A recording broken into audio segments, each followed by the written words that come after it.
Donc, je suis le premier maître Sébastien, je suis maître de centrale électricien. Je suis à la division entraînement, partie sécurité plongée. Alors les enjeux de l'entraînement, c'est de progresser. Donc on a un niveau de base à acquérir dès le départ, c'est ce qu'on va rechercher.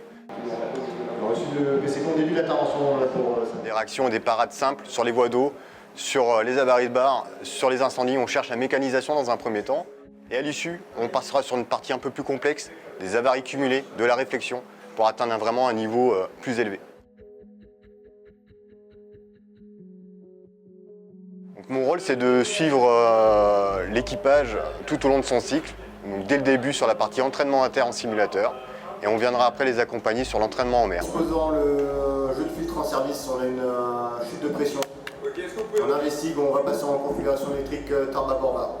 Les équipages s'entraînent pour pouvoir conduire le sous-marin en sécurité, donc que ce soit humainement, éviter les accidents, mais également conduire les installations dans leur domaine d'utilisation. Nous, on se doit d'être exigeants pour atteindre le meilleur niveau possible, mais pour ça, on est également accompagnateurs. On est là pour les faire progresser, leur donner envie de progresser.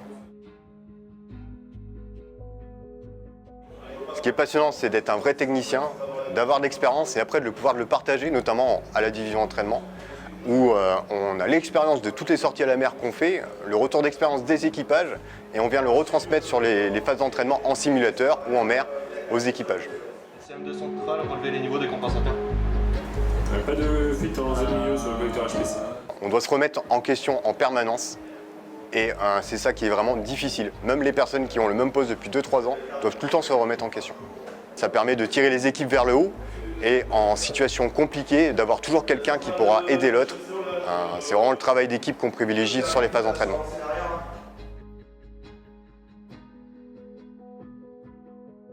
Ce qui me motive, c'est de pouvoir transmettre dans un premier temps. Donc oui, on doit être exigeant parce qu'on doit donner un certain niveau à l'équipage, mais on doit aussi être accompagnateur et leur donner notre expérience, ce que nous on a vécu, pour qu'ils puissent conduire au mieux plus tard et en sécurité le sous-marin.